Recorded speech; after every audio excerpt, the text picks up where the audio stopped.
ဆိုမာလာဒီနာမည်ကိုမှတ်မိကြလားနဖူးကျဲကျဲစပင်းစုပ်ပွားကြောက်စရာမျက်နှာအသွင်အပြင်နဲ့အဖြူရောင်မျက်လုံးပိုင်ရှင်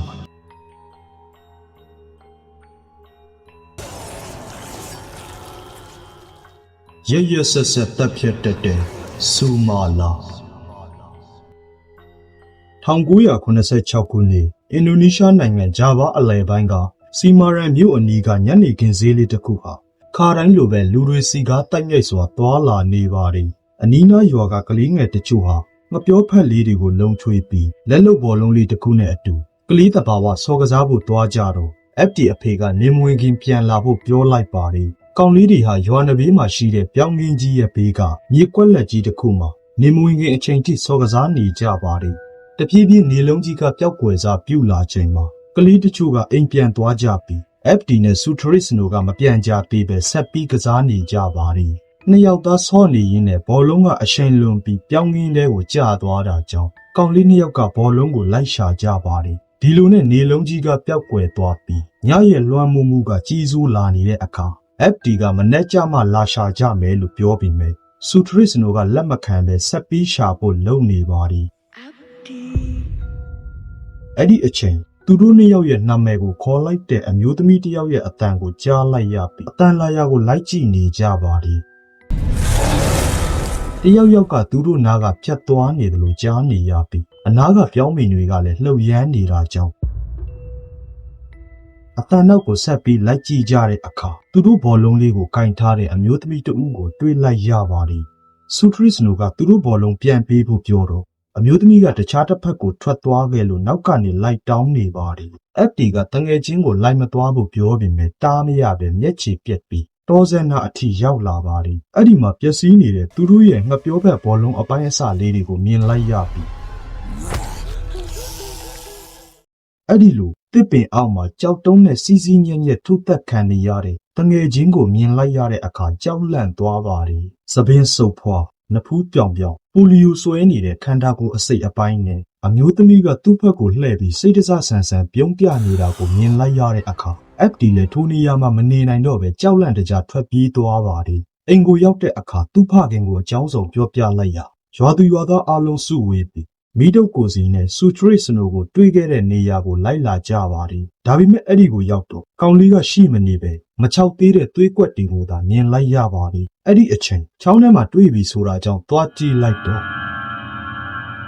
ခေါင်းတစ်ချမ်းပြိုပြီးတေဆုံးနေတဲ့ကောင်လေးကိုမြင်လိုက်ရပြီးကောင်လေးရဲ့ဖခင်ဟာလည်းသူ့သားလေးရဲ့အလောင်းကိုပွေ့ဖက်ပြီးဝမ်းနည်းစွာငိုကြွေးလိုက်ပါတယ်မနေ့မှာတော့ဆူထရစ်နိုရဲ့ဖခင်ဟာသားသမီးဇောနဲ့မူသူ့သားလေးကို FD ကတောင်ပေါ်ကနေတွန်းချလို့အခုလိုတေဆုံးရတာဖြစ်ကြောင်းဆွဆွဲနေပါတယ် FD ကသူမြင်ခဲ့တဲ့မိန်းမရဲ့ပုံစံကိုတေချာပြောပြပြီးအဲ့ဒီမိန်းမကြီးကဆူထရစ်နိုရဲ့ခေါင်းကိုကြောက်တုံးနဲ့ထူတက်လိုက်တာဖြစ်ကြောင်းကျိန်ဆိုပြောပြပြီးမြဲလူကြီးကအယုံကြည်မရှိခဲ့ပဲမင်းကငါသားလေးကိုတက်လိုက်တာမင်းကလူသက်ကောင်ပဲအဲ့ဒီလိုပြောဆိုသမုတ်နေပါသည်ဒီချိန်ဆက်တိုလို့ခေါ်တဲ့လူတစ်ယောက်ကကြားဝင်ပြီးကောင်လေးပြောတာကိုငါယုံတယ်အဲ့ဒီကောင်မလေးကအခုထိအသက်ရှင်နေတော့ပဲလို့ပြောလိုက်ရနားမလဲတဲ့ရွာသားတွေကဘသူလဲလို့မေးခွန်းထုတ်လိုက်ကြပါသည်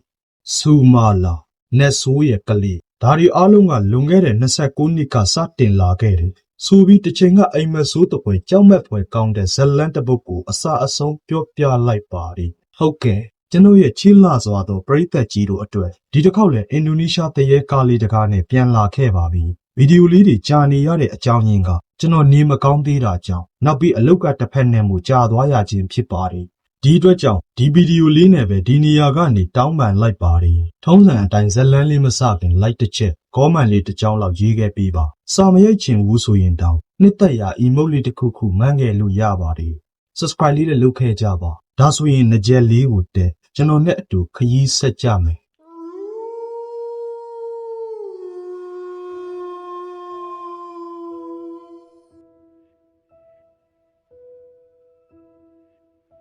1949ခုနှစ်စီမာရန်ခရိုင်မြို့အတွင်းမှာဂုံကျက်တီအဖျားပြာနဲ့ပြည်စုံပြီးအင်မတန်ချောမောလှပတဲ့အမျိုးသမီးတစ်ယောက်ရှိခဲ့တယ်သူ့နာမည်ကဆိုလာထရီလို့ခေါ်ပြီးသူ့ခင်မွန်ဆိုဂျီမန်ကလည်းဒီနေ့တဝိုက်မှာထိတ်တန်းမျက်နှာဖုံးတတိတစ်ယောက်ဖြစ်ပါတယ်တတိကြီးစူဂျီမန်က သူဦးလေးမန်နရီနဲ့အင်္ဂလိပ်မျက်နှာဖြူတထေးတစ်ယောက်ကိုမြေယာကိစ္စစကားလက်ခံပြောဆိုနေပါသည်တကယ်တော့ဦးလေးမန်နရီကစူဂျီမန်ပိုင်ဆိုင်တဲ့ဘိုးဘွားပိုင်မြေယာအချို့ကိုလိုချင်နေတာကြောင့်စူဂျီမန်ရဲ့မျိုးဆက်မထွန်းကားမှုကိုအကြောင်းပြပြီးသူ့လက်ထဲကိုလွှဲပေးဖို့အတင်းတောင်းဆိုနေပါသည်အရင်ကလည်းအချင်းချင်းညင်းပယ်ခဲ့တဲ့စူဂျီမန်ကအခုလည်းလက်မခံသေးတာကြောင့်နောက်နှစ်ကုန်လို့မှအမွေဆက်ခံမဲ့ကလေးမမွေးလာခဲ့ရင်မျိုးရိုးအစဉ်အလာလှုပ်ထုံးလုံနည်းအရာထိုမြေယာတွေကိုသူပိုင်ဆိုင်မှာဖြစ်ကြောင်းကိုပြောလိုက်ပါသည်အဲ့ဒီအချိန်ကော်ဖီလေးနဲ့လာပြီးအခခံသွားတဲ့ဆူလက်ထရီကိုကြည့်ပြီးငါမှသာမင်းလိုမိမအချော်လေးတစ်ယောက်လောက်ရှိရင်အိမ်ထောင်သက်17နှစ်အတွင်းမှာကလေး8ယောက်လောက်မွေးပြစ်လိုက်မယ်ဆိုပြီးပါဇက်အရသာခံပြီးထွက်သွားပါသည်ဦးလေးမန်နရီပြန်သွားပြီးတဲ့နောက်သူ့အတွက်ရင်သွေးလေးမမွေးဖွားပေးနိုင်တဲ့ဆူလက်ထရီကိုစူဂျီမန်ကအပြစ်တင်စကားဆိုပြီးနောက်နေ့မှငါအတွက်ရင်သွေးလေးမမွေးဖွားပေးနိုင်ရင်ငါမိဘတွေရဲ့စန္ဒကိုဖြည့်ဆည်းနိုင်ဖို့အတွက်ငါနောက်အိမ်ထောင်ပြူရလိုက်မယ်လို့ပြောပြီးထွက်သွားခဲ့ပါသည်ဆိုလက်ထရီလည်းသူ့ခင်မွန်းရဲ့ရင်သီးတဲ့စကားတွေကြောင့်ဝမ်းနဲ့မိပြီးတယောက်တည်းစပကြီးဘေးမှာဘိုက်ကိုမောင်းထုပြီးငိုနေပါသည်အဲ့ဒီအချိန်မှပဲအထဲကအလုသမား2ယောက်ရဲ့တီးတိုးပြောဆိုတန်တစ်ခုကိုကြားလိုက်ရပြီးသူတို့တွေပြောနေတာကမြစ်ရဲ့တစ်ဖက်ကမ်းမှာတောအုပ်ကြီးထဲမှာနေထိုင်တဲ့အဖွားကြီးဒူကီဆိုသူဟာကလေးမရနိုင်တဲ့အမျိုးသမီးတွေကိုကလေးရအောင်လုပ်ပေးနိုင်စွမ်းရှိတယ်ဆိုတာကြောင့်ဆိုလက်ထရီလည်းအချိန်ဆွဲမနေပဲအိမ်အကူမိန်းမကြီးကိုအဖော်ခေါ်ပြီးအဖွားတူကီစီကိုတွားရောက်ခဲ့ပါသည်ဟိုကိုရောက်တော့အဖွားတူကီကပစောင်အတွင်းကိုကွန်းတရာထိုးထဲလိုက်ပြီးငါစီကအကူကြီးတောင်းတယ်ဆိုတာကတခြားသူတွေစီကတောင်းတာနဲ့မတူဘူးငါရဲ့ပညာကအောက်လန်းအတက်ပညာပဲမင်းဟာကြီးလေးတဲ့အစီရင်တချို့ကိုလှုပ်ရလိမ့်မယ်အဲ့ဒီအစီရင်ကိုလှုပ်လိုက်တာနဲ့မင်းဟာငါဆရာစီမှာတစ္ဆာခံပြီးသားဖြစ်သွားလိမ့်မယ်မင်းနားမလည်မှဆိုလို့ငါတေးသေးချာချာရှင်းပြမယ်ငါရဲ့ဆရာသခင်ကစစ်တန်နဲ့ဆိုးပဲအမောင်လောကရဲ့အရှင်သခင်လို့လည်းသိကြတယ်သူကမင်းအတွက်ကလေး2ယောက်ကိုတပြိုင်နက်တည်းဖန်ဆင်းပေးလိမ့်မယ်တယောက်ကချစ်စရာကောင်းပြီးကျင်နာတတ်တဲ့နှလုံးသားနဲ့လူသားမျိုးနွယ်ကျန်တဲ့တယောက်ကရုပ်ဆိုးအကြီးတန်းစိတ်ဆိုးစိတ်ယုံနဲ့ဆိုးရွားတဲ့နတ်ဆိုးကလေးသူတို့2ယောက်ကို10နှစ်တိတိကောင်းမွန်စွာအတူတကွစောင့်ရှောက်ရလိမ့်မယ်သူတို့လေးတွေ10နှစ်ပြည့်တဲ့အခါရုပ်ကန်းတဲ့နတ်ဆိုးကလေးကိုသူ့ပိုင်ရှင်နတ်ဆိုးကိုယ်တိုင်လာခေါ်ပြီးမင်းတို့ကလေးကတော့ကောင်းမွန်စွာကြံနေခဲ့ရလိမ့်မယ်ဒါပေမဲ့တကယ်လို့သာသူတို့တွေကိုကောင်းမွန်စွာမစောင့်ရှောက်ပေးနိုင်ခဲ့ဘူးဆိုရင်မင်းတို့မိသားစုအတွင်းမှာတနေ့ပြီးတနေ့ဂျိုဆိုးတွေဝင်လာမယ်နေနဲ့ညပြောင်းပြန်ဖြစ်သွားတဲ့အထိဆိုးရွားလာလိမ့်မယ်အဲ့ဒီလိုအသေးစိတ်ပြောပြလိုက်ပါလိမ့်ဆိုလက်ထရီလည်းသူ့ခင်မွန်စိတ်ကြည်နဲ့စေဖို့ရွေးချယ်စရာကဒီတနည်းပဲရှိတာကြောင့်အစီအရင်ကိုလက်ခံကောင်းညှိလိုက်ပါတယ်ဒီအခါအဖွားတူကြီးကအိုးနတ်ဆိုးအရှင်ကျွန်ုပ်ဤရှင်းမောင်းနိုင်အရှင်ရဲ့အကူအညီလိုအပ်နေသောသနာစရာမိန်းမလာလေးတယောက်ရောက်ရှိနေပါပြီဒီအမျိုးသမီးကိုအရှင်အားဆက်တာပြီးသူလိုအပ်သောအရာကိုပေးသနာတော်မူပါအဲ့ဒီလိုစေတန်နတ်ဆိုးကိုဆင့်ခေါ်ပြီးအစီအရင်တွေပြုတ်လုထားတဲ့သွေးကိုဆိုလက်ထရီရဲ့ပါဇက်ထဲကိုလောင်းထည့်ပေးလိုက်တဲ့အခါဆိုလက်ထရီရဲ့ခန္ဓာကိုယ်ဟာတကြွကြွမြေတံတွေနဲ့အတူတဆက်ဆက်တုံရင်လာပြီးဇောက်ထိုးဖြစ်သွားကဘိုက်ကြီးကဖောင်းတက်လာပါတယ်အဖွားတူကီကဘိုက်ကိုကင်ပြီးဒီအမျိုးသမီးဟာဒီနေ့ကနေစပြီးအရှင်ရဲ့ကြေးကြုံဖြစ်သွားပါပြီလို့ဆိုပြီးဖောင်းတက်နေတဲ့ဘိုက်ကိုဖိချလိုက်ကနောက်2လအတွင်းမှာကိုဝင်ရလာလိမ့်မယ်လို့မှားကြားလိုက်ပါတယ်2လကြာပြီးတဲ့နောက်မှာတော့ဆိုလက်ထရီမှာအမွာကိုဝင်ရှိနေပြီဖြစ်ကြောင်းကိုလက်တယ်မိန်းမကြီးကပြောပြလိုက်ပြီးအမွာလေးတွေမှာမိန်းကလေးများဖြစ်ကြလေတော့စူဂျီမဟာအပျော်တွေလွန်ပြီးတယောက်ကိုစူမာလာတယောက်ကိုကူမာလာလို့ကြိုတင်အမည်ပေးလိုက်ပါတယ်အဖွားတူကီကိုလည်းသူမိန်းမကိုတခါပဲနှိမ့်နယ်ပေးုံနဲ့တခါအောင်မြင်စွာကိုဝင်ရနိုင်အောင်ကုသပေးလိုက်နိုင်တာကိုချီးကျူးနေပါတယ်သူမသိလိုက်တာကဆိုလက်ထရီယာနတ်ဆိုးနဲ့အပေးယူလှုပ်လာခဲ့တယ်ဆိုတာပါပဲအဲ့ဒီနောက်လက်ယုံတော်စူကီကိုဆင့်ခေါ်ပြီးသူ့ရဲ့အမွေဆက်ခံမဲ့သူရှိလာတော့မှဖြစ်ကြောင်းတီဝါလုံးကိုအတိပေးကြေညာစေခဲ့ပါတယ်ကိုဝင်ဆောင်နေစဉ်ကာလတစ်လျှောက်လုံးမှာလည်းတရွာလုံးကိုနီးညမပြတ်စားဖွေဆောင်အာဟာရဒါနများကျွေးမွေးခဲ့ပြီးတဖြည်းဖြည်းနဲ့မွေးဖွားမဲ့အချိန်ကိုရောက်လာခဲ့ပါတယ်အချိန်ကညာဦးရန်လည်းမကညတကောင်လည်းမကြမိုးတွေကချိန်လျက်စီးတွေကတစ်ပြက်ပြက်လန့်နေပါတယ်မိဖွားခန်းတွေကသူဇနီးရဲ့ညီးတွားတန်ကြောင့်ခင်မုန်းဖြစ်သူစူဂျီမန်ဟာလည်းအခန်းပြင်ကနေကနာမငင်ဖြစ်နေပါတယ်ဘေးကနေအားပေးနေတဲ့အိမ်အကူအမျိုးသမီးကြီးရဲ့လက်ကိုကြစ်ကြစ်ပါအောင်ဆုပ်ကန်လျက်ချွေးဆက်များတပေါက်ပေါက်ကျအောင်အန်ကိုကြိတ်ကညှစ်ထုတ်နေရင်းနဲ့ ည7 နာရီအချက်ပေးတံကကျဲလောင်စွာထွက်ပေါ်လာပါတယ်အဲ့ဒီလိုခုံပေါ်ထိုင်ပြီးသူ့ကိုစိုက်ကြည့်နေတဲ့နတ်ဆိုးတကောင်ကိုလည်းလျှက်တစ်ပြက်တွေးလိုက်ရပြီးပထမဦးဆုံးကလေးကိုအောင်မြင်စွာမွေးထုတ်လိုက်ပါတယ်အဲ့ဒီနောက်လက်သက်မိန်းမကြီးကကလေးရဲ့ချက်ကျိုးကိုဖျက်ထုတ်လိုက်ပြီးပေချာကြည့်လိုက်တော့ကလေးကအသက်ပါမလာပဲအသေးလေးဖြည့်နေတာကြောင့်မျက်စိမျက်နှာပြက်နေကြတဲ့အခါဆိုလက်ထရီကဘာဖြစ်လို့လဲလို့မေးလိုက်ပါတယ်ဒီခါလက်သက်မိန်းမကြီးကဆိုလက်ထရီသွေးတက်သွားမှဆိုလို့ဘာမှမဟုတ်ဘူးလို့ပြန်ပြောလိုက်ပြီးဒုတိယကလေးကိုမွေးဖို့ကြိုးစားရပါတယ်ဒါပေမဲ့ဒီတစ်ကြိမ်တော့အများကြီးအားစိတ်စေလိုက်ကြီးမားတဲ့မိုးချိတ်တန်နဲ့အတူကျဲကျဲလောင်လောင်ငိုကြွေးပြီးလူလောကထဲကိုရောက်လာတဲ့ကလေးရဲ့ငိုတန်ကိုကြားလိုက်ရတဲ့စူဂျီမန်ဟာဖခင်တယောက်ဖြစ်ပြီးဆိုတဲ့စိတ်နဲ့သူ့ရဲ့မျက်နှာဟာလာမင်းကြီးလိုထိန်ထိန်သားနေပါတယ်အဲ့ဒီနောက်သူ့ရဲ့အပျော်တွေကိုဆက်ပြီးထိမ့်မထားနိုင်တော့ပဲမိဖွားကန်းတွေကသူ့ရဲ့ရင်သွေးလေးကိုတွားကြည့်လိုက်တော့မလုံမရှက်နဲ့ငြိမ်သက်နေတဲ့ကလေးလေးကိုမြင်လိုက်ရပြီးစွန့်အားသွားပါတယ်တစ်ဖက်ကအာပြဲလန်အောင်ငိုနေတဲ့ကလေးကိုတွားကြည့်ပြန်တော့လေရုပ်ဆိုးအကြီးတန်းကြောက်စရာကောင်းတဲ့နတ်ဆိုးကလေးဖြစ်နေလေတော့အပျော်ကနေဒေါသအဖြစ်ချက်ချင်းပြောင်းသွားပြီးသူ့လိုဂုံရှိန်ဂုံဝကြီးမားတဲ့မိသားစုမှာအခုလိုနတ်ဆိုးကလေးသာရှိနေမယ်ဆိုရင်သူတို့မျိုးရိုးဂုံသိက္ခာကမိန်လာမြောင်းတဲကမစင်သားသာဖြစ်သွားမှာကိုမလူလားတဲ့စူဂျီမန်ကအခန်းထဲမှာချိတ်ဆွဲထားတဲ့ဓာတ်ကိုယူပြီးသူ့မိမတားနေတဲ့ကြားက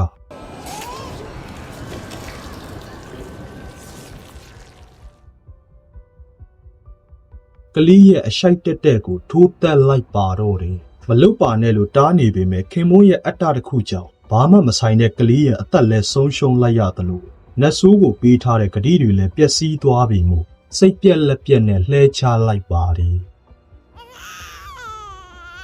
အဲ့ဒီအချိန်တစ်ဖက်ကအသက်မဲ့မွေးဖွားလာတဲ့ကလေးဟာချက်ချင်းပဲအသက်ပြန်ရှင်လာပြီးတစားစားငိုကြွေးနေတဲ့အတန်ကိုကြားလိုက်ရတဲ့အခါစူဂျီမန်ရဲ့မျက်နှာဟာတဖန်လာမင်းကြီးလိုထိန်ထိန်သားပြီးလက်ယုံတော်စူကီကိုဆင့်ခေါ်ပြီးငါအမွေကိုဆက်ခံမဲ့ငါရဲ့သမီးလေးလူလောကထဲကိုရောက်လာပြီဖြစ်ကြောင်းကိုတရွာလုံးကိုအသိပေးကြေညာမောင်းခတ်စေခဲ့ပါတယ်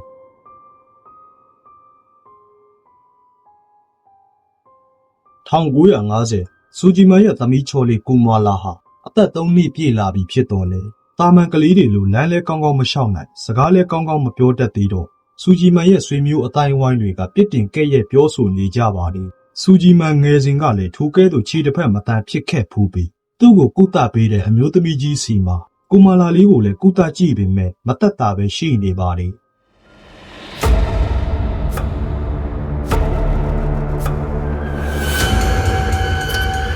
ဒီလိုနဲ့1952ခုနှစ်ကိုရောက်လာခဲ့ပါပြီအနှဲငယ်ပြောင်းလဲသွားပြီမဲ့မတန်ဆွမ်းဒုက္ခိတတယောက်လိုဖြစ်နေပြီးနေ့စဉ်ရက်ဆက်ပြောမရဆိုမရစိုးသွန်းနေတာကြောင့်ဖခင်စူဂျီမန်ဟာဆက်ပြီးတီးမခံတော့ပဲသူ့ရဲ့အတ္တကိုရှေ့တန်းတင်ပြီးကူမာလာလေးကိုကျူးတုပ်ပြီးစပကြီးထဲမှာပိတ်လောင်ပြီးအပြစ်ပေးတဲ့လာပါသည်အထူးသဖြင့်သူ့သမီးရဲ့အဖြစ်ကိုမြင်ပြီးလူတွေကသူ့ကိုလက်ညှိုးထိုးမှာကိုမလိုလားတာကြောင့်ကူမာလာလေးကိုခြံဝင်းအတွင်းကလုံးဝထွက်ခွင့်မပေးခဲ့ပါဒါကိုမိခင်ဆိုလက်ထရီကမကြိုက်ခဲ့ပေမဲ့ခင်မိုးရဲ့အတ္တကိုမလွန်ဆန်နိုင်တာကြောင့်မမြင်ချင်အောင်ဆောင်ပြီးတာမျက်နှာလွှဲထားရပါတယ်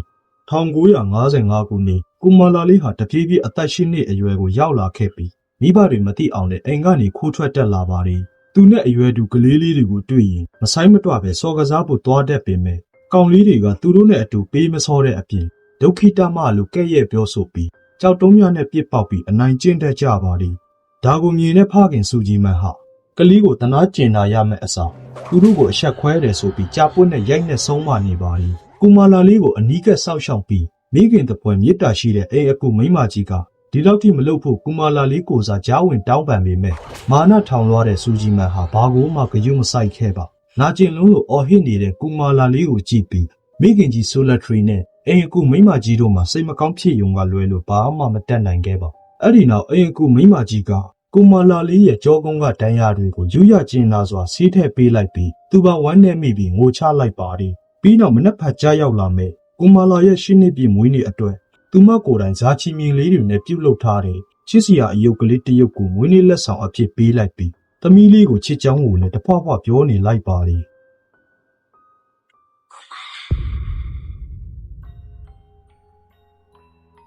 အဲ့ဒီနေညာတကောင်ရန်လောက်မှာတစုံတစ်ယောက်ကသူ့နာမည်ကိုခေါ်နေတဲ့အတန်ကြားနေရလို့ကူမာလာဟာအိယာကနိုးလာခဲ့ပြီးဘေးပရာတွေကိုလိုက်ကြည့်နေပါတယ်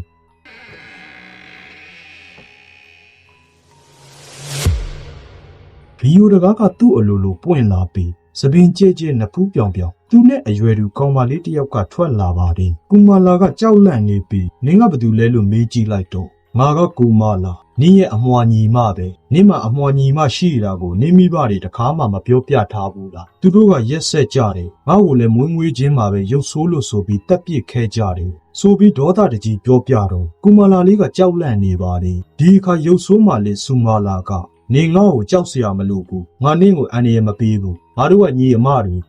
တွေဆိုတာအချင်းချင်းရံမပြူရဘူးလို့ပြောပြီးရုပ်ဆိုးမလေးကကူမာလာလေးကိုပုတ်တက်လိုက်ပါတယ်ပြီးနောက်နင်းတငယ်ချင်းလိုချင်တယ်မဟုတ်လားဒီနေ့ကစပြီးငါကနင်းရဲ့အချစ်ဆုံးတငယ်ချင်းလို့ပြောလိုက်ရကူမာလာလေးဟာအတိုင်းမသိပျော်ရွှင်သွားပါတယ်သူများရဲ့အမြင်မှာတော့ကူမာလာဟာတယောက်တည်းစကားတွေပြောပြီးတယောက်တည်းပွေဖက်နေတဲ့အမြင်မျိုးပေါ့ဒီလိုနဲ့နောက်တနေ့ညမှာတော့ကူမာလာလေးဟာမအိပ်သေးပဲသူ့အတော်နဲ့အတူစန္ဒယာတီးခတ်နေပါတယ်ဒါကိုဖခင်ကြီးစူဂျီမန်ကစည်ရင်းစရာလှုပ်ရတာအာယုံနောက်လာလို့ဆိုပြီးကူမာလာလေးကိုဒီအချိန်ထိမအိပ်သေးပဲနှောက်ရှက်ရကောင်းလားဆိုပြီးပါးရိုက်လိုက်ပါတယ်ဆိုလက်ထရီကိုလည်းနင်းသမီးကိုနင်းကြည့်ပြောလို့ဆိုပြီးထွက်သွားခဲ့ပါတယ်ဒါပေမဲ့ဆိုလက်ထရီကလည်းသမီးလေးနာသွားလားလို့တောင်မေးပေါ်မရပဲမျက်နှာလွှဲနေတာကြောင့်နောက်ဆုံးအိမ်အကူတော်လေးကပဲအတင်ထားဖို့နှိမ့်သိမ့်ပေးလိုက်ပါတယ်အဲ့ဒီနောက်ကူမာလာလေးကသူ့ဖခင်ရဲ့အခန်းထဲကိုတွားပြီးဘာစကားမှမပြောပဲစည်ရင်းလုံနေတဲ့စူဂျီမန်ရဲ့လက်ခုံကိုဘောပင်နဲ့စိုက်ချလိုက်ပါတယ်အဲ့ဒီနောက်စူဂျီမန်ရဲ့အော်တန်ကြောင့်ဇနီးဖြစ်သူတို့အပြေးရောက်လာကြပြီးကူမာလာကိုအတင်းဆွဲခေါ်သွားပါတယ်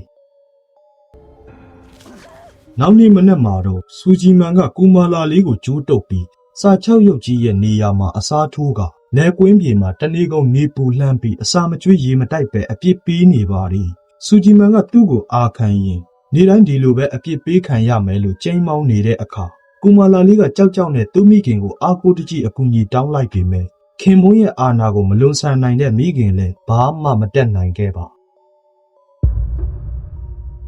အဲ့ဒီနေ့ညရောက်တဲ့အခါကျမှစူဂျီမန်ရဲ့ခွင့်ပြုချက်ကြောင့်အိမ်ကူတော်လေးကကူမာလာလေးကိုသွားခေါ်ပြီးထမင်းပွဲပြင်ပေးဖို့လုပ်နေပါတယ်အဲ့ဒီအချိန်ကူမာလာရဲ့တပူလုံးဟာတဆက်ဆက်တုံရင်လာပြီးအောက်ခံပေါင်းဖီကိုချွတ်ချလိုက်ကအဲ့ဒီလိုထမင်းစပွဲပေါ်မှာသစိမ်းတယောက်လိုပြုတ်မှုပြီးတေးများပေါက်ချလိုက်ပါတယ်ဖခင်ကြီးစူဂျီမန်ကသူ့သမီးရဲ့လှုပ်ရက်ကိုကြည့်ပြီးဒေါသထွက်သွားတာကြောင့်သူ့ရဲ့လက်ယုံတော်စူကီကိုကျိုးနဲ့ချီခိုင်းလိုက်ပါတယ်ဒါပေမဲ့ကူမာလာကအရင်နေ့တွေကလိုတွန့်ညံ့တဲ့ကလေးတစ်ယောက်မဟုတ်တော့ပဲစူကီကိုပါခွပြီးတိုက်ခိုက်နေတာကြောင့်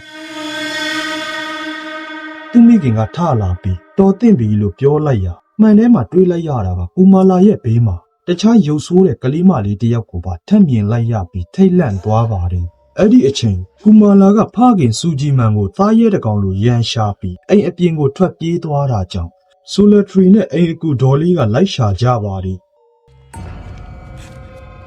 အဲ့ဒီမှာတွေးလိုက်ရတာကကြက်ချန်တဲ့ဝင်ပြီးကြက်တွေကိုအစိမ်းလိုက်ဝါးစားနေတာကိုမြင်လိုက်ရတဲ့အခါဆိုလက်ထရီလည်းဘာစကားမှမပြောနိုင်ပဲတုန်လှုပ်သွားပါတယ်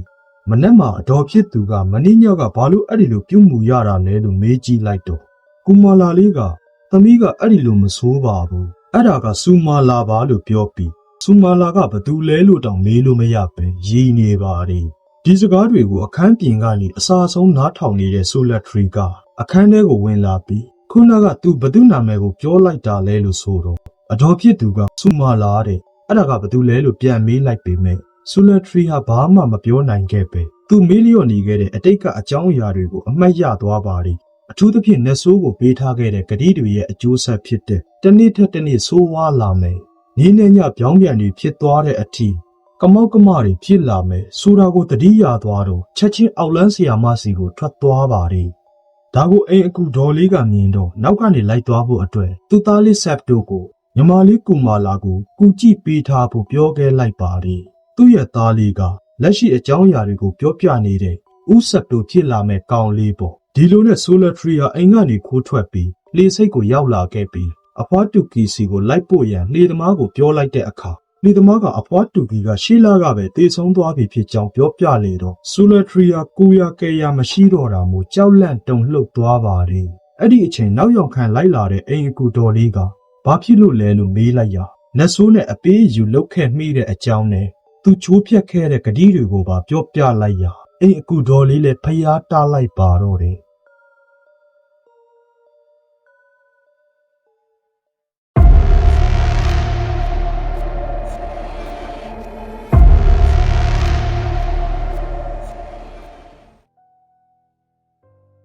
1956ခုနှစ်ကူမာလာလေးဟာတနေ့ထက်တနေ့ညရောက်ပြီဆိုရင်တားရဲတကောင်လိုရိုင်းဆိုင်ပြုတ်မူလာတာကြောင့်ညတိုင်းလိုစပကြီးထဲမှာကျိုးတုပ်ပြီး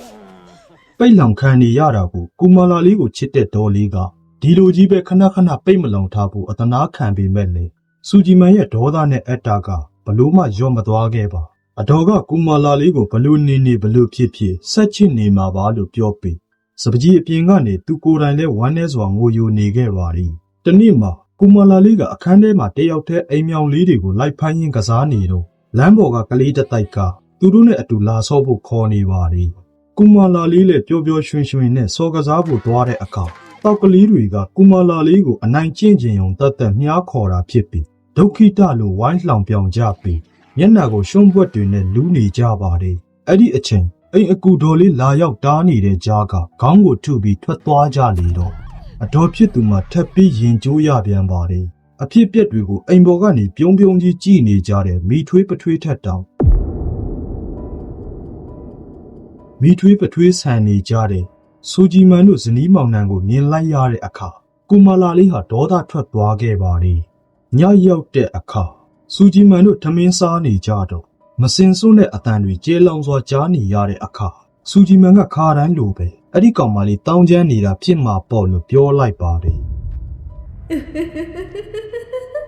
ဒါပေမဲ့သူတို့ထင်ထားသလိုဟုတ်မနေပဲကူမာလာဟာသူ့ရဲ့ခြေလက်တွေကအကောင်းပကတိအနေထားနဲ့သူ့ကိုပိတ်လောင်ထားတဲ့စပကြီးထဲကနေခိုးထွက်ပြီးတစွဲကောက်လေးတစ်ခုကိုယူက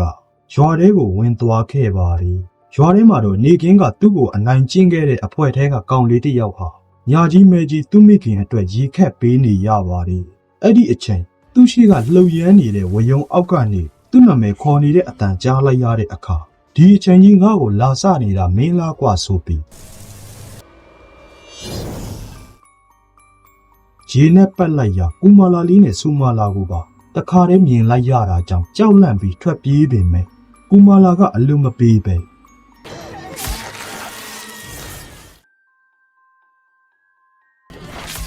နောက်ကျောကိုဓာတ်နဲ့နှစ်ချမ်းခွဲချလိုက်ပြီးဦးကောင်းခွန်ကိုထိုးဖောက်ပြီးတက်ပြေးလိုက်ပါတယ်တဆက်တဲမှာပဲအဖွဲတဲကကောင်လေးနှစ်ယောက်ဟာမိခင်အတွက်ဈေးဆိုင်သွားကြတော့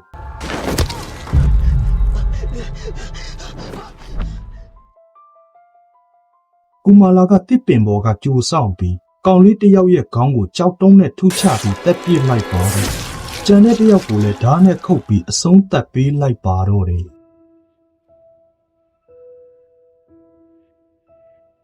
3 ရက်လောက်ကြာလာတဲ့အခါကလေးပျောက်သွားတဲ့မိဘတွေဟာရွာသားတွေရဲ့အကူအညီနဲ့နီးစပ်ရာတောတွေမြောင်းတွေချောင်းတွေထဲမှာလိုက်ရှာကြပေမဲ့ဘလို့မှရှာမတွေ့ပဲဖြစ်နေလေတော့ရွာလူကြီးကနောက်ထပ်ကလေးတွေပျောက်ဆုံးမှုမရှိအောင်မိဘတွေအနေနဲ့နေဝင်ရင်အပြင်ကိုပေးမထွက်ဖို့ကလေးတွေကိုတေချာဂရုစိုက်ဖို့ပြောလိုက်ပါတယ်တစ်ဖက်မှာတော့ကူမာလာကိုအနိုင်ကျင့်ခဲ့ကြတဲ့ကြံနေသေးတဲ့ကောင်လေးတွေဟာပျောက်ဆုံးနေတဲ့သူတို့တငယ်ချင်းတွေကိုတယောက်တစ်မျိုးစီအမျိုးမျိုးထင်ကြေးပေးနေကြပါတယ်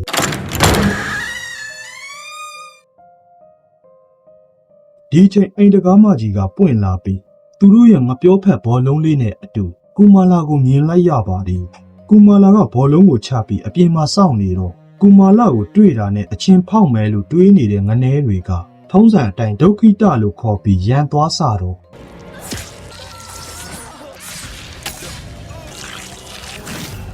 တယောက်မကျန်အပိုင်းပိုင်းခုတ်ထစ်ခံလိုက်ရကကူမာလာကသူတို့ရဲ့ခေါင်းတွေကိုဖျက်ပြီးယူသွားခဲ့ပါတယ်မနေ့ရောက်တဲ့အခါကောင်လေးတွေရဲ့မိဘတွေကထပ်ပြီးရှာဖွေကြတော့တောတဲ့တနေရအရောက်မှာအပုံနှံ့တွေရလို့တေချာလိုက်ကြည့်ကြတဲ့အခါ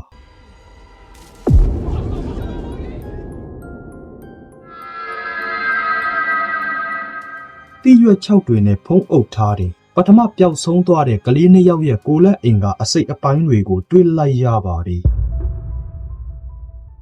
အဲ့ဒီမှာနောက်ထပ်တစ်ခုတွေးလိုက်ရတာကကူမာလာမွေးနေ့တုန်းကသူ့အတော်ပေးထားတဲ့ဇာချီထိုးအယုတ်ကလေးကလည်းရှိနေပါတယ်စူဂျီမန်တို့အိမ်မှာတော့အိမ်အကူတော်လေးကရေခတ်ဖို့ပြင်လိုက်ရာတွင်းထဲကရေတွေကအနီရောင်ဖြစ်နေလို့သွေးတွေလားဆိုတာကိုသေချာသိရအောင်ဘေးကအလုံသမားတစ်ယောက်ကိုခေါ်ပြီးပြတဲ့အခါတကက်သွေးတွေဖြစ်နေပြီးတွင်းထဲကနေကလေးအလောင်းတစ်ခုကိုလည်းတွေးလိုက်ရပါတယ်အဖြစ်အပျက်ကြောင့်စူဂျီမန်ခေါင်းနှပန်းကြီးသွားပြီးအဲ့ဒီအချိန်လဲထဲကနေအပြေးရောက်လာတဲ့စူကီကကွင်းထဲကိုလိုက်ကြည့်ဖို့ခေါ်သွားပြီ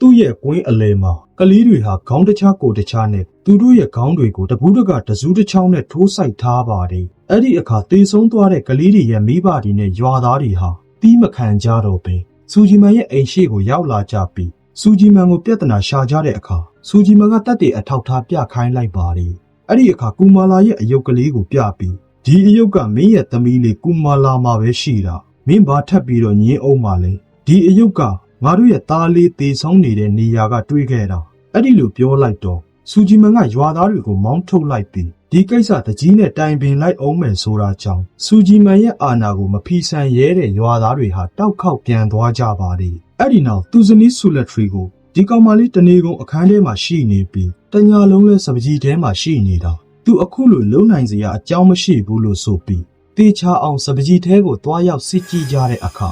နိုင်ရံမှာအပေါက်ကြီးတစ်ခုရှိနေတာကိုတွေ့လိုက်ရပါတယ်ဒါကိုတော့စူဂျီမန်ကသူတို့သမီးဟာမတန်ဆွမ်းတစ်ယောက်ဖြစ်တာမို့အခုလိုမလုံနိုင်ဘူးလို့ပြောနေတဲ့အခါအကြောင်းစုံကိုအရေးအမျိုးသိထားပြီးဖြစ်တဲ့ဆိုလက်ထရီကအဲ့ဒါကူမာလာမဟုတ်ဘူးစူမာလာရှင်ကိုယ်တိုင်အဆုံးစီရင်ခဲ့တဲ့ကျမရဲ့ရင်သွေးလေးစူမာလာပဲကူမာလာရဲ့နောက်မှာစူမာလာကအမြဲတမ်းရှိနေတယ်ဒါကိုတနေ့ကကျမတွေ့ခဲ့ပြီးပြီတခါတလေမှသမီးလေးကူမာလာရဲ့ခြေလက်တွေ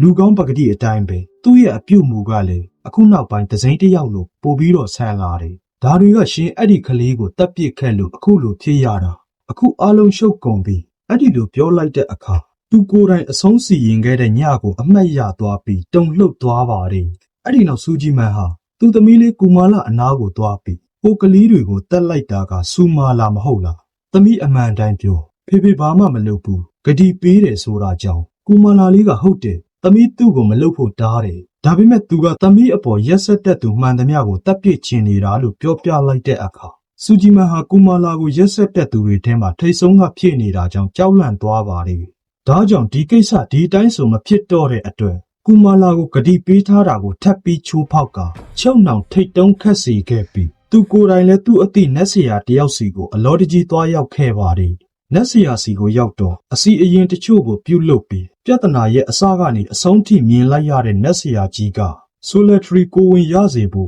့စေတန်နဲ့ဆိုးနဲ့အပေးအယူလုပ်ခဲ့တာတွေကိုအသေးစိတ်ပြောပြပြီးမွေးလာတဲ့ကလေးနှစ်ယောက်ကို10နှစ်တိတိပြုစုဆောင်ရှောက်ရမယ်ပြီးမှမင်းတို့လိုချင်တဲ့ပျော်ရွှင်တဲ့ဘဝကိုရမှာဒါပေမဲ့ဒါလုပ်ရမယ်အစားမင်းကမင်းရဲ့အတ္တကိုရှေ့တန်းတင်ပြီးနတ်ဆိုးကလေးကိုတပ်ပစ်ခဲ့တယ်ဒါကြောင့်အခုနတ်ဆိုးကဒေါသထွက်နေတယ်ဆိုပြီးပြောပြလိုက်တော့စူဂျီမန်ကဒါဆိုငါဘာဆက်လုပ်ရအောင်မလဲလို့မေးလိုက်တဲ့အခါနတ်ဆရာကြီးကမျက်လုံးတွေအဖြူရောင်ပြောင်းသွားပြီးဒီညတကောင်ရံကြော်ရင်ကြီးမားတဲ့အန်ရယ်တွေလာလိုက်မယ်။ကူမာလာကခူးညတကောင်ရံ10နှစ်ပြည့်ပြီသူ့ကိုစူမာလာကအပြည့်အဝပူးကတ်သွားတော့မယ်။နီးနဲ့ညကွာခြားမှုမရှိအောင်ဆိုးရွားလာလိမ့်မယ်။ကူမာလာကိုပြန်ရဖို့အတွက်ဆိုရင်သူ့ကိုယ်တည်းကစူမာလာကိုထုတ်ရလိုက်မယ်။မဟုတ်ရင်မင်းရဲ့သမီးလေးကူမာလာကိုလည်းနတ်ဆိုးရဲ့သမီးအဖြစ်ရောက်သွားအောင်လှုပ်သွားလိုက်မယ်။အဲ့ဒီလိုပြောပြကဓာတ်တစ်ချောင်းကိုထုတ်ပေးလိုက်ပါတယ်။မင်းအချိန်ရရင်ဒီညပဲသူ့ကိုရအောင်ခေါ်ခဲ့။ငါအစည်းအရင်တွေလှုပ်ပြီးစောင့်နေမယ်။အချိန်လွန်သွားရင်တော့မင်းကိုယ်တိုင်သူ့ရဲ့နှလုံးတက်တက်ကိုထိုးတက်လိုက်ပါ။ဆိုပြီးပြောပြလိုက်ပါတယ်။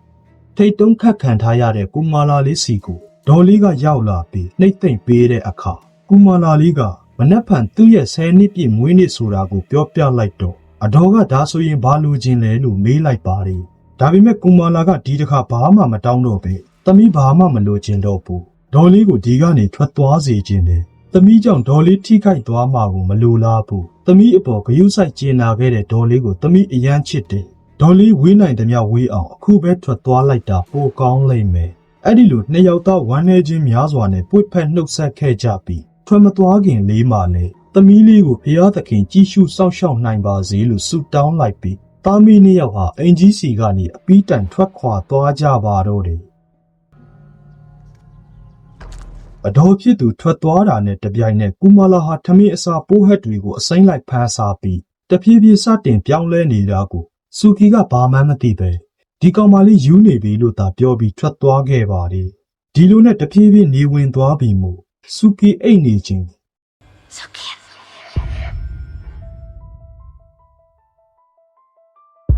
သူ့နာမည်ခေါ်နေတဲ့ကူမာလာရဲ့အတန်ကိုကြားနေရလို့အပြင်ထွက်ကြည့်လိုက်ရာထိတ်တုံးကနေဘလို့လွတ်မြောက်လာမှမသိပဲခြုံထဲမှာထိုင်ပြီးငိုနေတဲ့ကူမာလာကိုတွေ့လိုက်ရပါတယ်အဲ့ဒါနဲ့ဒီမှာထိုင်ပြီးဘာလုပ်နေတာလဲလို့မေးလိုက်ရာငိုချင်းအောင်ဆောင်နေတဲ့ကူမာလာကရုတ်တရက်ထပြီးတိုက်ခိုက်လာတာကြောင့်မနှဲရုံထွက်ပြီးအိမ်ထဲဝင်ကတကားလော့ချထားလိုက်ရပါတယ်အဲ့ဒီလိုတကားကိုဓာတ်နဲ့ခုတ်ဖြက်ပြီးဝင်လာတဲ့အခါ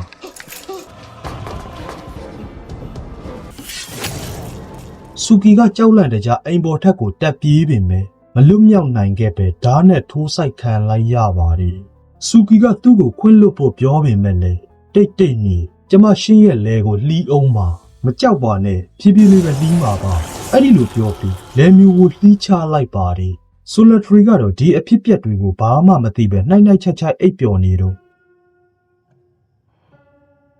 အောက်ထက်ကစန္ဒယာတီးတန်ကြောင့်နိုးလာခဲ့ပြီးတွားကြည့်လိုက်ပါတယ်အေးဆက်နဲ့စန္ဒယာတီးခတ်နေတဲ့ကူမာလာကိုတကူလုံးနဲ့သွေးတွေပေလူးနေတာကြောင့်ကူမာလာဒီချိန်ကြီးမအိပ်သေးပဲဘာလုပ်နေတာလဲလို့မေးလိုက်ရဘယ်ကကူမာလာလဲဆိုပြီးအတန်အော့ကြီးနဲ့မေးပြီးချင်းကပ်လာနေတဲ့ကူမာလာကလက်ထဲမှာဓာကြီးနဲ့မို့ထိတ်လန့်ပြီးနောက်ကိုဆုတ်လိုက်ရမှန်ထဲမှာစူမာလာကိုပါတွေ့လိုက်ရပါတယ်နောက်ကိုတဖြည်းဖြည်းဆုတ်လာခြင်းခေါင်းဖြက်ပြီးတွဲလောင်းချိတ်ခံထားရတဲ့စူကီရဲ့အလောင်းကိုမြင်လိုက်ရတဲ့အခါကြောက်လန့်ပြီးအခန်းထဲဝင်ပြီးတကားလောချကခုံတလုံးနဲ့ပိတ်ကာထားလိုက်ပါတယ်ဒါပေမဲ့ကူမာလာကတကားကိုခုတ်ပြီးအမေသမီးနဲ့အတူဆော့ကြမယ်လीဆော့နေရင်အသားလေးပါလေးလှီးကြမယ်ဆိုပြီးဖာတယ်မနှဆိုးမရမကောင်းတဲ့မိမစသဖြင့်နှုတ်ဖျားကနေရုပ်ရုပ်ကန်ကန်စကားတွေပြောဆိုနေတဲ့အခါဆိုလထရီကကြောက်ကြောက်နဲ့ခုံနဲ့ပြစ်ပေါက်လိုက်ပါတယ်အဲ့ဒီအခါဒေါသထွက်သွားတဲ့ကူမာလာကတကားကိုချိုးပြက်ပြီးအခန်းထဲကိုဝင်ရောက်လာကဓာတ်နဲ့လိုက်ခုတ်ပြီးချော်လဲသွားတဲ့အချိန်ဆိုလထရီကတစ်သားပြားတစ်ခုနဲ့ရိုက်ချလိုက်ပါတယ်ဒါပေမဲ့ကူမာလာကဘလို့မှမနေပဲအကျိုးကတ်နေတဲ့သူ့ရဲ့လက်တွေကအကောင်းပကတိဖြစ်သွားပြီးအဲ့ဒီလိုခုံအုပ်ပြီးထိုးချလိုက်တဲ့အခါဆိုလထရီကဓားသွားကိုလက်နဲ့ဖမ်းကင်ထားလိုက်ပါတယ်အဲ့ဒါကြောင့်လက်တွေကရှကုန်ပြီး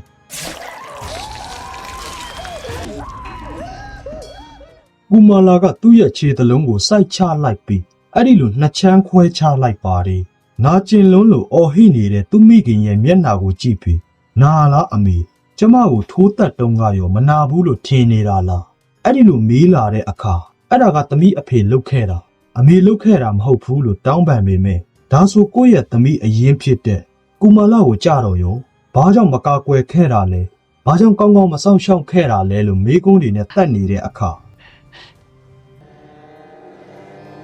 သူမကြောင့်ဝန်ခံပြီးနောက်ဆုံးအနေနဲ့ကူမာလာနဲ့စကားပြောခွင့်တောင်းလိုက်ပါတယ်အဲ့ဒီအခါပူးကတ်နေတဲ့စူမာလာကထွက်သွားခဲ့တာကြောင့်အသိပြန်ဝင်လာတဲ့ကူမာလာဟာသူ့မိခင်ရဲ့အဖြစ်ဆိုးကိုမြင်လိုက်ရပြီးစိတ်မကောင်းဖြစ်နေပါတယ်ဆူလထရီကကူမာလာကိုမိခင်ကောင်းတစ်ယောက်အဖြစ်ကောင်းကောင်းမဆောင်ရှောက်နိုင်ခဲ့လို့တောင်းပန်စကားဆိုပြီးခွင့်လွတ်ပေးဖို့ပြောတာကြောင့်ကူမာလာလေးကလည်းမျက်ရည်များစီးကြကသူခွင့်လွတ်ကြောင်းပြောလိုက်ပါတယ်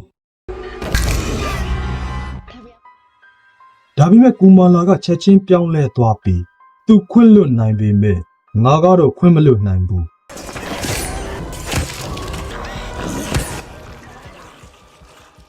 အဲ့ဒီလိုပြောကလက်ကဝက်ကိုဖျက်ချလိုက်ပြီးဘိုက်ကိုထိုးစိုက်ချလိုက်တဲ့အခါဆူလထရီယာအဲ့ဒီနေရာမှာပဲငြိမ်သက်သွားပါတော့တယ်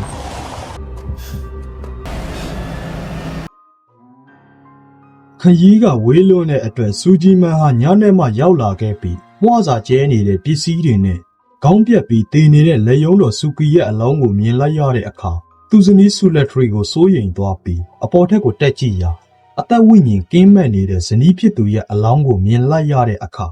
ဝမ်းနည်းခြင်းများစွာနဲ့ပွေ့ဖက်ငိုကြွေးလိုက်ပါတယ်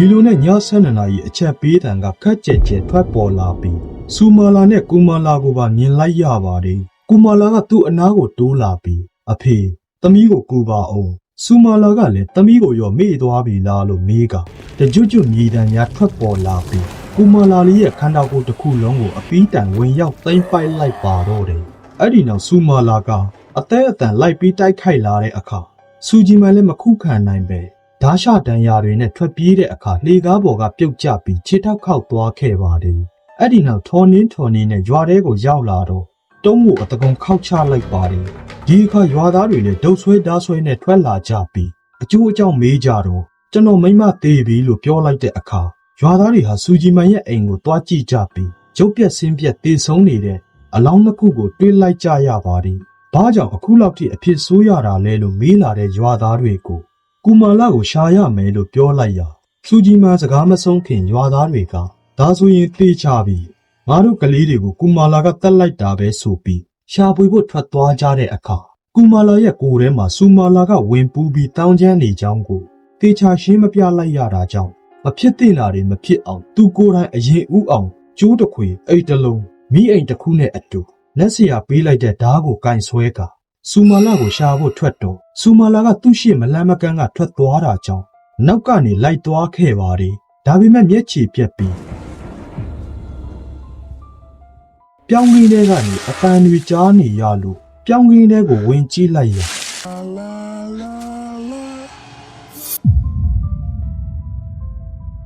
စူမာလာရဲ့တေးဆိုညီးတွားတံကိုကြားလိုက်ရပြီးအဲ့ဒီလိုရှိကနေမမကြီးရက်ပြီး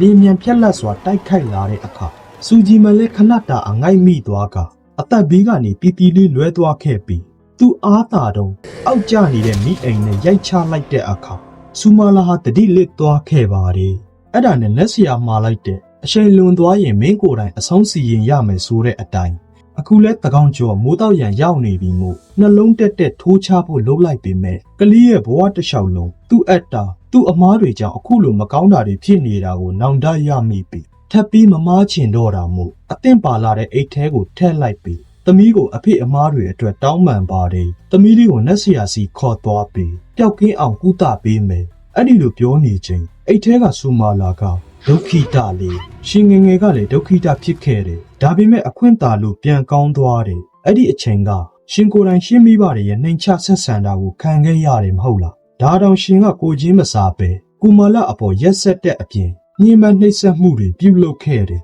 ရှင်ငယ်ငယ်ကရှင်းမိပါတယ်ရဲ့ဂယုဆိုင်မှုကိုလိုလားတောင်းတခဲ့တယ်လို့ကူမာလာလည်းအဲ့ဒီအတိုင်းပဲဒီကဘာကြီးမှာလူတိုင်းကတစ်ခုမဟုတ်တစ်ခုရွှေ့ယွင်းနေကြတာကြီးပဲအကုန်လုံးကတယောက်တစ်မျိုးစီမပြည့်စုံတာကြီးပဲဆိုပြီးပြောနေတဲ့အခါစူဂျီမန်ဟာမျက်ရည်များစီးကျလာပြီးကလေးတစ်ယောက်လိုငိုယိုနေပါသည်ခဏအကြာအဲ့အတွင်းထဲကဘာအတမ်းမှမကြားရတော့ပဲ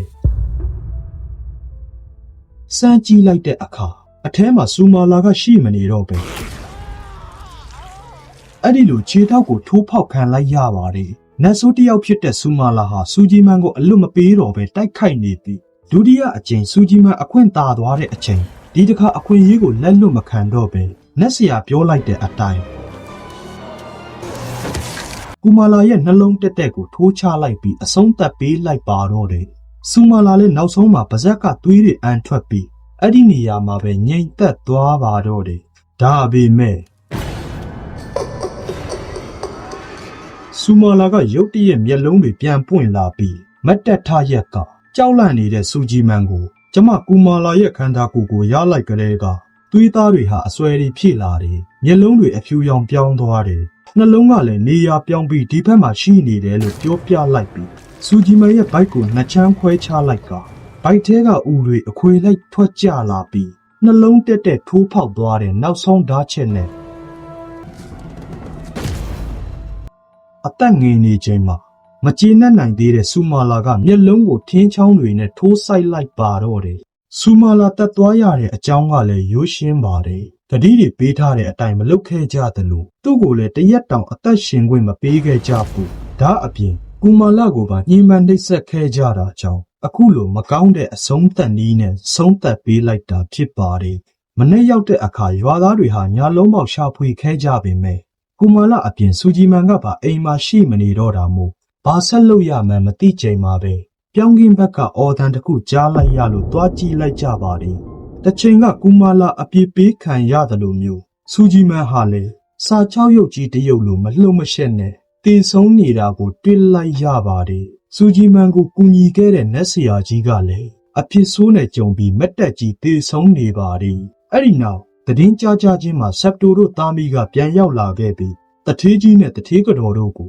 ခြံဝင်းအတွင်းမှာပဲကောင်းမွန်စွာမြေမြုပ်တကြိုပေးလိုက်ကြပါတယ်။အဲ့ဒီနေ့ကနေစလို့စူမာလာလေးကိုဘယ်သူမှတွေ့ခွင့်မရတော့ပဲပျောက်ချင်းမလားပျောက်ကွယ်သွားခဲ့တယ်။ဒါပေမဲ့မနေ့ကရုတ်တရက်ရောက်လာပြီးမင်းရဲ့ကလေးကတိုက်ခိုက်ခံရတယ်။ဒါကြောင့်ငါအမြဲတမ်းပြောနေတာနေဝင်ပြီးဆိုရင်ဒါမှမဟုတ်တောင်ဆွဲမှာနေကွဲပြီးဆိုရင်ကလေးတွေကိုတေချာဂရုစိုက်အပြင်ကိုလုံးဝပေးမထွက်နဲ့ဆိုပြီးကူမာလာနဲ့စူမာလာအမွှာညီမဇက်လန်းလေးကိုအဆုံးခန်းတိုင်ပြောပြလိုက်ပါတယ်ဒီဇက်လန်းလေးဟာထီးရမှန်ကိုအခြေခံပြီးပုံဖော်ရိုက်ကူးထားတာဖြစ်ပြီးစူမာလာဟာအင်ဒိုနီးရှားနိုင်ငံဂျာဗားအလယ်ပိုင်းစီမာရန်နီမီအတွင်းကတောအုပ်တွေထဲမှာယနေ့ထိရှိနေစေလို့ဒေသခံများကယုံကြည်လက်ခံနေစေဖြစ်ပါတယ်ဒါကြောင့်ထိုဒေသကလူတွေဟာညရောက်ပြီဆိုရင်ကလေးတွေကိုအပြင်ပေးမထွက်တော့ပဲသူတို့ကိုယ်တိုင်လည်းစူမာလာအတွက်စားတော့ဖွယ်ခေါ်စာများပူဇော်ပသလေးရှိကြပါတယ်တနေ့ညမှာဇလန်အစားကတေဆုံးခဲ့ရတဲ့ကလေးရဲ့ဖခင်ကို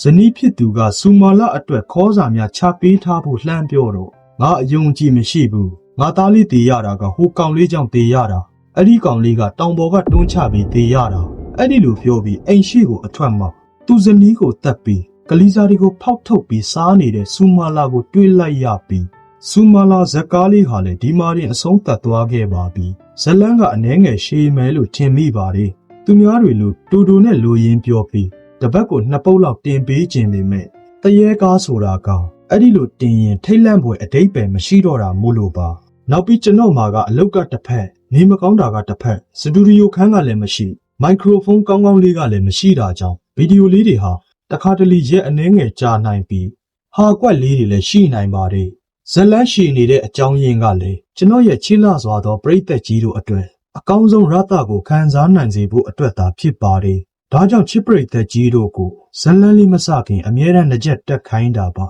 ။နှကြက်မရှိဘဲနဲ့ဒီအတိုင်းကြည့်ရင်အဓိပ္ပာယ်မရှိပါဘူး။ထိတ်လန့်ဖွယ်လည်းမခံစားရပါဘူး။ဆိုတော့မိတ်ဆွေတို့ကပဲတူတာလားရှည်တာလားဆိုတာကိုကွန်မန့်မှာအကြံပြုပေးခဲ့ကြဖို့တောင်းဆိုပါတယ်။ထုံးစံအတိုင်း subscribe လေးလုပ်ခဲ့ကြပါ။ဒါဆိုရင်ဒီနေ့တော့ဒီလောက်ပါပဲ။နောက်ဗီဒီယိုလေးနဲ့ပြန်လာခဲ့ပါမယ်။အားလုံးကိုကျေးဇူးတင်တယ်